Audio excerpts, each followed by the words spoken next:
নমস্কাৰ স্বাগতম জনাইছোঁ আমাৰ চেনেলৰ অন্য এটি ভিডিঅ'ৰ মাজলৈ পুনৰবাৰ আপোনালোকক আজিৰ ভিডিঅ'টোত আমি ADRE 3.0 ADRE 3.0 ত কিমান ভেকেন্সি আহিব পাৰে বা কোনখিনি এপ্লাই কৰিব পাৰিব কোনে নোৱাৰে সেই বিষয়ে আজিৰ ভিডিঅ'টোত সম্পূৰ্ণকৈ আলোচনা কৰিম যদিহে ADRE 3 ৰ ওপৰত আপোনালোকৰ কিবা ডাউট আছে আজিৰ ভিডিঅ'টো আপোনালোকৰ বাবে আৰু এই ভিডিঅ'টো কেৱল যিমানখিনি নতুনকৈ এপ্লাই কৰিব ADRE তেওঁলোকৰ বাবে বিশেষকৈ আৰু পুৰণাখিনিও ভিডিঅ'টো চাব পাৰে আমি ADRE 2 ৰ ওপৰত ভিত্তি কৰি সিলেবাস কেনে ধৰণৰ হ'ব বা কি কিছুমান ভুলৰ বাবে ADRE 2 ৰ ৰিক্ৰুটমেণ্ট যিটো প্ৰচেছ আছিল সেই প্ৰচেছটো লেহেমীয়া গতি হৈছিল শেষৰ পিনে সেই আটাইখিনি কথা ADRE 3 ৰ ওপৰত আলোচনা কৰিম মই যিমানবোৰ আগতে ADRE 2 ৰ ওপৰত ভিডিঅ' আপলোড কৰিছিলোঁ তাত আপোনালোকৰ বহুত সহায় পাইছোঁ গতিকে আজিৰ ভিডিঅ'টোতো আমি সেইখিনি বস্তু ক্লিয়াৰ কৰিম যিখিনি নেকি আমি ভিডিঅ'ৰ ADRE 3 আগতে এপ্লাই কৰাৰ আগত কিছুমান সৰু সুৰা ভুল কৰোঁ সেই ভুলখিনিও আলোচনা কৰিম আপোনালোকে ভিডিঅ'টো সম্পূৰ্ণকৈ শেষলৈ চাই থাকিব আৰু এডুকেশ্যন কোৱালিফিকেশ্যন কিমান লাগে তো গ্ৰেড 3 ৰ বাবে কেনেকুৱা গ্ৰেড 4 ৰ বাবে কেনেকুৱা এজ লিমিট কিমান আটাইখিনি কথা আলোচনা কৰিম সিলেবাস কেনেকুৱা হ'ব বা চেঞ্জ হ'ব পাৰে নেকি সকলোখিনি কথা আলোচনা কৰিম ভিডিঅ'টো আপোনালোকে চাই থাকিব চেনেলত যদি প্ৰথমবাৰ আহিছে ছাবস্ক্ৰাইব কৰিব এনে ধৰণৰ ভিডিঅ'সমূহ পাই থাকিবৰ বাবে অসমৰ প্ৰতিখন ডিষ্ট্ৰিক্টৰ পুৰুষ মহিলাই এই ADRE 3.0 ত এপ্লাই কৰিব পাৰিব বৰ্তমান যিহেতু বাজেট অধিৱেশন চলি আছে শেষ হোৱাৰ ঠিক পিছতেই ADRE কিমান পোষ্ট মুকলি হয় নতুনকৈ সেইখিনি বস্তু মুখ্যমন্ত্ৰী মহোদয়ে ক'ব নেক্সট আটাইবোৰ ডিপাৰ্টমেণ্টৰ কথাই তেওঁ উল্লেখ কৰিব এতিয়া আমি মেইন যিটো টপিক সেই বস্তুখিনি আলোচনা কৰিম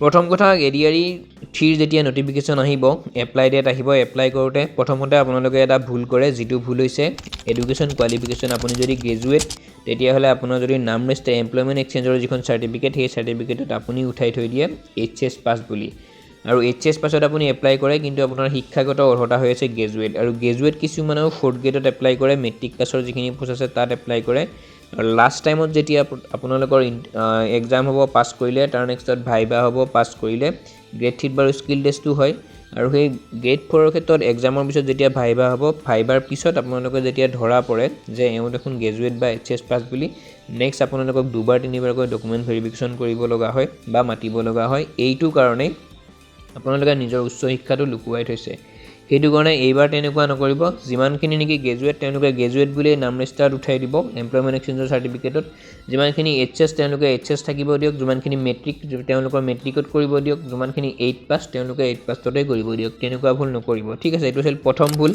আমি সেই ভুলটো কৰাৰ বাবে ৰিক্ৰুটমেণ্ট প্ৰচেছটো লেহেমীয়া হৈ গৈ থাকে কাৰণ যদি ADRE 3 ধৰি লওক আপোনালোকে 10,000 পোষ্ট আহে যদি দুজন কেণ্ডিডেটে যদি তেনেকুৱা কৰে নিজৰ এডুকেশ্যন কোৱালিফিকেশ্যনটো লুকুৱাই থয় যদি তেওঁলোকে এপ্লাই কৰাৰ পিছত পাছ কৰে সেই দুজন কেণ্ডিডেটক আকৌ 15-20 দিন তেওঁলোকৰ বাবে সেই 8-9,000 কেণ্ডিডেট ৰৈ থাকিব লগা হয় চৰকাৰী চাকৰিৰ বাবে সেইটো কাৰণে আপোনালোকক কৈছোঁ নিজৰ এডুকেশ্যন কোৱালিফিকেশ্যনটো সম্পূৰ্ণৰূপে আপোনালোকে দেখুৱাব কোনে কিমানত এডুকেশ্যন কাৰ কিমান এডুকেশ্যন কোৱালিফিকেশ্যন আছে এইটো আছিল প্ৰথম ভুল এইটো ভুল আপোনালোকে এইবাৰ নকৰিব দ্বিতীয় ভুলটো আছিল ডকুমেণ্টত ভুল মোৰ আগতে ADRE 2 যিমান ভিডিঅ' আপলোড কৰিছোঁ তাতো মোৰ বহুত কমেণ্ট আছে দাদা মোৰ আধাৰ কাৰ্ডত নাম বেলেগ থাকিল বা ডেট অফ বাৰ্থৰ যিটো চন সেইটো বেলেগ থাকিল বা যিয়ে নহওক আৰু বা মাদাৰৰ নাম বেলেগ থাকিল আৰু কলেজৰ চাৰ্টিফিকেটত বা স্কুলৰ চাৰ্টিফিকেটত বেলেগ থাকিল তেনেকুৱা প্ৰব্লেম হ'ব নেকি হয় তেনেকুৱা প্ৰব্লেমো হয় কাৰণ এইটো ৰিক্ৰুটমেণ্টত ADRE 2 17 লাখ নে 18 লাখে এপ্লাই কৰিছিল পোষ্ট আছিল একদম কম কিবা 6-5 নে কিমান হাজাৰ আছিল আৰু ADRE 3 বাৰু অকণমান বাঢ়িব লাগে এক্সপেক্ট কৰা হিচাপে পোষ্ট অকণমান বাঢ়িব লাগে কাৰণ অনাগত 5 বছৰত মুখ্যমন্ত্ৰী মহোদয়ে 2 লাখ চাকৰি যিহেতু দিম বুলি কৈছে ADRE 7-8 মান পোষ্ট আহিব পাৰে গতিকে এইবাৰ অকণমান পোষ্ট ইনক্ৰিজ হ'ব পাৰে ADRE হ'লেও আপোনালোকে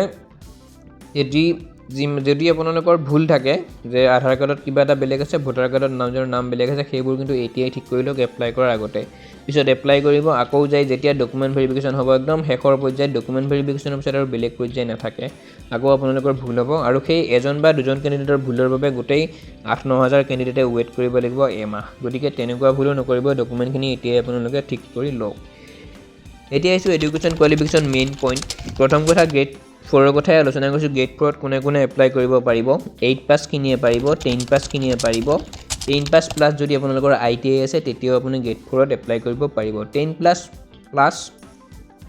পাছ প্লাছ যাৰ ITI আছে তেওঁলোকৰ কাৰণে খুব সুবিধাজনক হয় এই চাকৰিটো ল'বৰ বাবে গতিকে যদিহে আপুনি 10 পাছ কৰিছে ITI কৰিব পাৰে সুন্দৰকৈ এপ্লাই কৰিব পাৰিব বয়সৰ সময়সীমা কৈ আছোঁ অকণমান দেৰিকৈ কৈ আছোঁ আপোনালোকে ভিডিঅ'টো সম্পূৰ্ণকৈ শেষলৈ চাব মই আগতেও আপোনালোকক কমেণ্ট কৰিব কোনখন ডিষ্ট্ৰিক্টৰ পৰা ভিডিঅ' চাই আছে এজ কিমান এডুকেশ্যন কোৱালিফিকেশ্যন আপোনালোকৰ কিমান মই আপোনালোকৰ কমেণ্ট চাই চৰকাৰীয়ে হওক প্ৰাইভেটেই হওক যিয়ে নহওক জবৰ আপডেট আপোনালোকক দিব পাৰোঁ। গ্ৰেড 3 কোৱালিফিকেশ্যন কৈ দিছোঁ, HS পাছ কৰিলে গ্ৰেড 3 এপ্লাই কৰিব পাৰিব, অৰ্থাৎ উচ্চতৰ মাধ্যমিক হায়াৰ ছেকেণ্ডেৰী যদি ক্লিয়াৰ কৰিছে গ্ৰেড 3ৰ বাবে আপুনি গ্ৰহণযোগ্য। BA BCom BSc যিয়ে নকৰক কিয় আপোনালোকে তেতিয়াহ'লে গ্ৰেড 3ত পাৰিব, আৰু যদি BA BCom BSc লগতে 6 মাহ যদি কম্পিউটাৰ চাৰ্টিফিকেট আপোনালোকৰ আছে, ন্যূনতম 6 মাহৰ, খুব ভাল কথা। এবছৰীয়া 2 বছৰীয়া 3 বছৰীয়া থাকিলেতো আৰু ভাল। গতিকে 12 পাছৰ পৰা ওপৰৰখিনিয়ে গ্ৰেড 3ত কৰিব পাৰিব, আৰু 8 পাছ 10 পাছে কৰিব পাৰিব গ্ৰেড 4ত। 10 পাছৰ লগত যদি ITI আছে খুব ভাল, আৰু লগতে HS pass plus BA BSc BComৰ এনি ডিপ্ল'মা যদি আপোনালোকৰ আছে, তাতে যদি আপোনালোকৰ 6 মাহৰ মিনিমাম কম্পিউটাৰ যদি চাৰ্টিফিকেট আছে একদম বেষ্ট। এইখিনি আছিল এডুকেশ্যন কোৱালিফিকেশ্যন। এতিয়া হয়তো আপোনালোকৰ ক্লিয়াৰ হৈছে। ADAR 3.0 চিলেবাছখিনি আপোনালোক কৈছোঁ, চিলেবাছ তেনেকুৱা চেঞ্জ নহয়। অসমৰ যিমানবোৰ ৰিক্ৰুইটমেণ্ট থাকে পুলিচৰে হওক ফৰেষ্ট গাৰ্ডৰ হওক গ্ৰেড 3 গ্ৰেড 4 স্বাস্থ্য বিভাগ আটাইখিনিৰে চিলেবাছ প্ৰায় একেই থাকে। জেনেৰেল নলেজ আপোনালোকৰ থাকিব, সাধাৰণ জ্ঞান, অসমৰ ভূগোল, অসমৰ ইতিহাস থাকিব, সাধাৰণ ইংৰাজী থাকিব, আৰু গণিত ৰিজনিং। এইখিনি আপোনাৰ কমন চিলেবাছ প্ৰায় অসমৰ যিমানবোৰ ৰিক্ৰুইটমেণ্ট হৈ থাকে এইখিনিয়ে থাকে, চেঞ্জ কিন্তু নহয়। আৰু ADAR 2ৰ আগত মুখ্যমন্ত্ৰী মহোদয়ে এটা কথা উল্লেখ কৰিছিল যে ADAR এক্সামটো মেইনছ আৰু প্ৰিলিমছ যেনেকুৱা ছিষ্টেমত হ'ব APSCৰ দৰে। তো এইবাৰো মুখ্যমন্ত্ৰী মহোদয়ৰ সেইটো নিজৰ কথা, তেওঁ হয়তো সেইটো কৰিবও পাৰে, কৰে নকৰে সেইটো তেওঁৰ নিজৰ কথা। পিছত যদি কৰে আমি শেহতীয়াকৈ পিছতহে এইবোৰ আপডেট লাভ কৰিম। এতিয়া আছোঁ পৰীক্ষাৰ প্ৰক্ৰিয়াটো কেনেধৰণে হ'ব। আগতে ADAR 1 2 হৈ গ'ল, অফলাইন পৰীক্ষা হৈছে। এইবাৰো যে অনলাইন হ'ব তেনেকুৱা একো কথা নাই, এইবাৰো অফলাইনেই হ'ব। OMR বেষ্টত এক্সাম হ'ব, OMR চিটত নেগেটিভ মাৰ্কিং থাকে, আপোনালোকে গম পায়। মাল্টিপল চইচ কুৱেশ্যন, এটা এনচাৰত 4টা অপশ্যন থাকিব, তাৰ পৰা আপোনালোকে এটা চইচ কৰিব লাগিব। যদি ভুল কৰে কিন্তু নেগেটিভ মাৰ্কো থাকিব।